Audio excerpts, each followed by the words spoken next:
Marami na naman po ang naiinggit dyan. At tataas na naman ang kilay dahil sa ilang dekada ng lumipas, walang nakaisip nito. O kung may nakaisip man, hindi nagkatotoo. Ang Pilipinas, sa unang pagkakataon, magkakaroon na po tayo ng cancer center, ka-coffee. So yung may mga sakit sa cancer, meron na pong isang ospital na mag-handle sa inyo. Parang yung style dati ni Marcos Sr. Yan, may heart center, di ba? Focus niya, mga sakit sa puso, may lung center tayo, NKTI, di ba? Itong mga specialty hospitals na ito.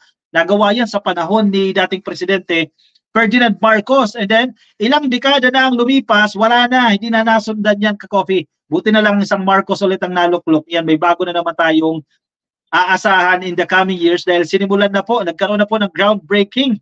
Ibig sabihin, sisimulan na po ang construction dito po sa Cancer Center, dyan po sa Quezon City yan. Initially, dito muna sa Metro Manila, pero eventually, no, ang plano kasi ni PBBM, ang long-term plan niya dyan, magkaroon na ng mga specialty hospitals, Luzon, Visayas at Mindanao para yung mga may sakit sa puso, hindi na kailangan lumuwas ng heart center, di ba? Meron na kayo dyan sa Visayas, meron sa Mindanao. Yan yung mga plano. Ewan ko ba sa mga taong bitter, hindi nila, ayaw ata nila ng planong yan. Anyway, accomplishment na naman to, kaya tataas na naman po ang kanilang kilay dahil at tagal-tagal nyo sa pwesto, hindi nyo naisip yan na magpatayo nitong cancer center na yan. Nasa balita ng GMA News Online, Philippine Cancer Center breaks ground in Quezon City. A groundbreaking ceremony for the 20-story Philippine Cancer Center was held in Quezon City on Friday. Uy, mataas itong palapag na ito ha.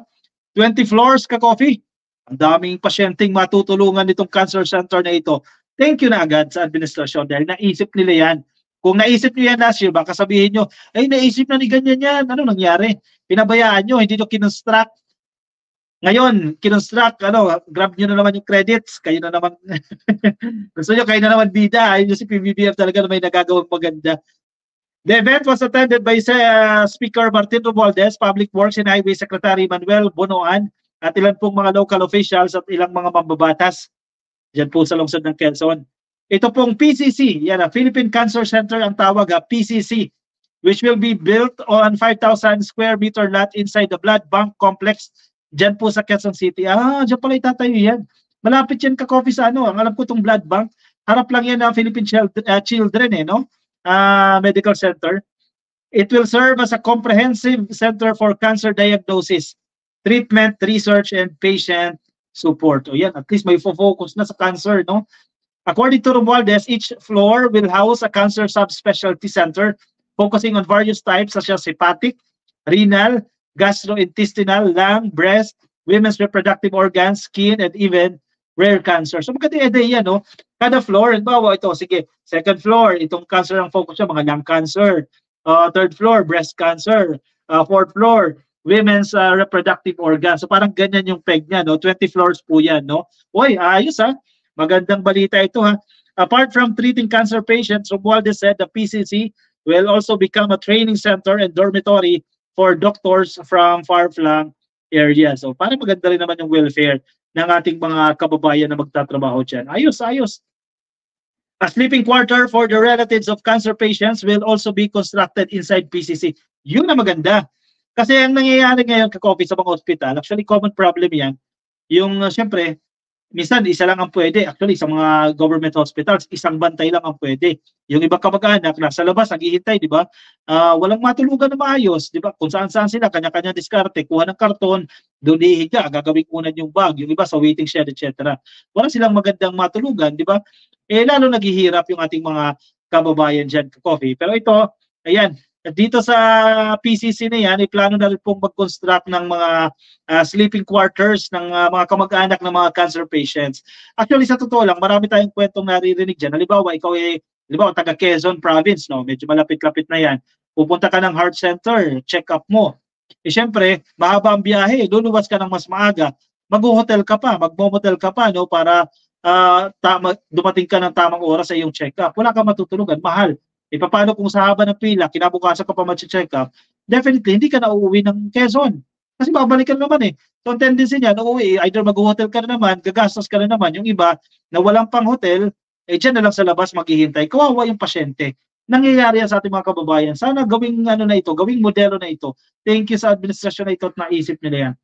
Romualdez also mentioned the House of Representatives allocation of budget for critical services and fixed assets in the PCC, such as LINAC, PET scans, hybrid operating rooms, CyberKnife, proton therapy, and equipment for highly specialized radiotherapy and surgery procedures. Tama.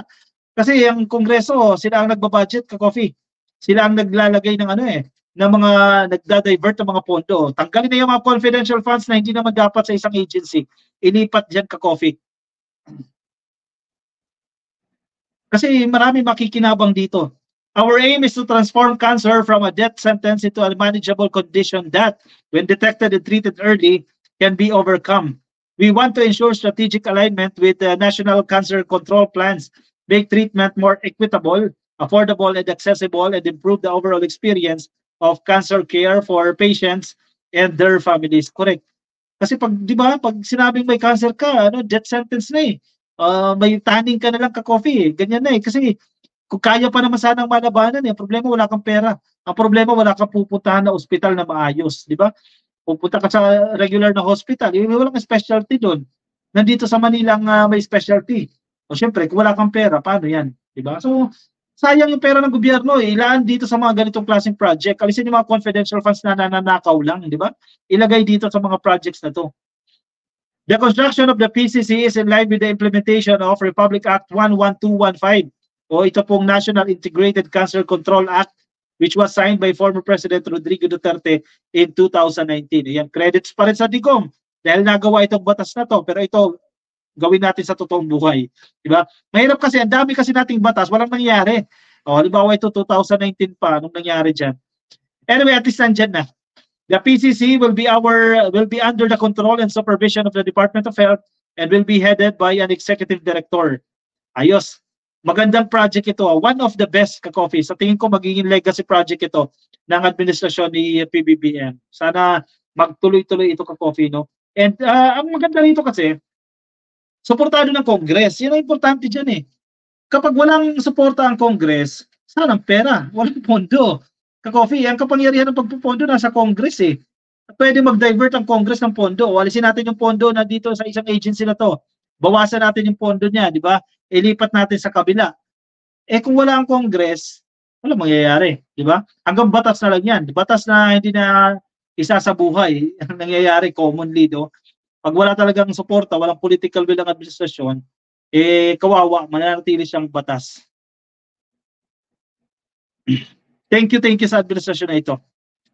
Asaan 51 billion, sabi ni Sandra Valdez. O yan sana, doon na lang sana magpatayo sa Mindanao na lang ng ganyan ka-coffee cancer care center, no? Marisa Suba watching from Italy. Good evening po. Happy viewing po sa inyo. Nang balat ng ahas pa rin yan, sabi ni Corazon. Actually, yung balat ng ahas, yung ahas-ahas, wala naman nangyari dyan. Paulit-ulit na lang yan eh. Marcos talaga ang may malasakit sa mga Filipino OFW by Bayan Sali. Correct. Bitter lang itong mga to eh. Ayaw nila kasing hayaan si PBBM mag-lead eh. Gusto nila agawin ng trono. Maghintay kayo. Patapusin nyo na 6 years. Kasi pinagkatiwalaan ng taong bayan yan, irespeto nyo ang halalan. Irespeto nyo yung resulta ng eleksyon, demokrasya. Hayaan nyo mag-lead si PBBM. Antayin nyo, kung turn nyo, iboto kayo ng taong bayan, yan kayo magmando. Pero ngayon, si PBBM ang dapat magmando. Grabe ang malasakit ng admin ni PBBM, pero wala pa rin kwenta sa kanila. Mike Panaligan. Exactly. Yun yung malungkot dun eh. Hindi nila mag-gets yun eh. Blanca Magada. Huwag pabayaan na kinakawawa PCG natin dahil lang sa mga pro-China na gustong pabagsakin si PBBM. Exactly. Shout out kay Harry Roque na lagi nakabirada kay PBBM. Grabe ang mahal ng bigas, Lorna Fedinato. Hindi lang sa Pilipinas. Wag sa ibang bansa, ka-coffee, mahal ng bigas. Entrepman, si Robin Padilla dapat dalhin sa bagong Philippine Cancer Center. Cancer sa Senado eh. Nagkakalat. Eh, wala pa. Wala pang spot, ka-coffee. Gagawin pa lang eh. Gerald Anderson. Ay, good. Sana lang mabawasan ng biyahe. Sabi ni Gerald Anderson. Nakaplano yan, ka-coffee. And again, pinapaliwanag natin ito ng kanina, ka-coffee. Pribilehiyo ng presidente yan. At hindi ba naglalagalag yan? Yung trabaho niya, ginagawa niya pa rin yung kanyang trabaho. And budgeted yan. Nakaplano yan since last year, di ba? Sa budget hearing, napag-usapan ng mga foreign travel, nakaplot yan dyan yung mga pupuntahan nila. Sandra Valdez, pangarap na lang kayo mga dotay ha, malabong maging Pangulo Sara Maunyo. O yan, sige. Kakabash nila kay PBBM, babalik sa kanila yan. Anyway, sige, yun nasa Facebook natin mga ka-coffee. Baka di pa kayo naka-follow, pasuyin na lang po ha. Paklik na lang po ng follow sa ating Facebook page. Yan. Like and follow ka-coffee. Kung nasa YouTube po kayo, dami nating viewers ngayon. 1,049 pa rin po ang nakikinig sa atin ngayon. Happy viewing po sa inyo kay Jenny Ragel, kay Heidi Tubera, Gigi Gragasin. Shoutout po sa inyo.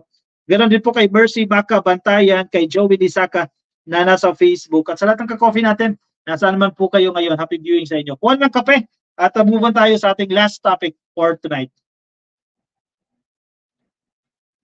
Ubos na pala. Tubig naman.